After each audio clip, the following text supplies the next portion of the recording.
সকাল সকাল বন্ধুরা একটা পার্সেল চলে আসলো, এই মাত্রই পার্সেলটা আসলো, এখন 9টা বাজে। তো ভাবলাম চলো আগে এটা খুলে দেখি ভিতরে কি আছে।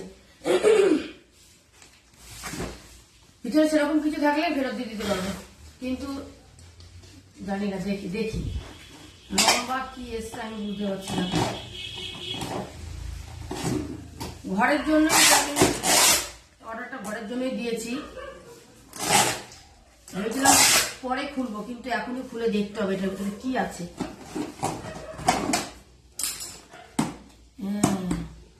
কিন্তু বড় না তো বাবু। খোলো আগে, না খুলে বুঝবো কি করে? কোথায়? সেই তো 500ই বাবু, এগুলো 1 কেজির কোথায় বাবু? বের করো। আমি ওদের না হলে বাবু আমি রিটার্ন দিয়ে দেবো। এগুলো 1 কেজির কোথায়? কোথায় 1 কেজি? এত ছোট? 20 পিস আছে, 20 পিস। কি এ কত বড় এ? বড় কোথায়? নিচে দেখো লেখা আছে, হ্যাঁ দেখি 1 কিলো আছে কিনা। এটা 1 কিলোর ডাল। এই শর্ট চিকু দেখি 1 কিলো আছে কিনার মধ্যে। না 1 কেজিরই কৌটো, 1 কেজি থেকে একটু বেশি।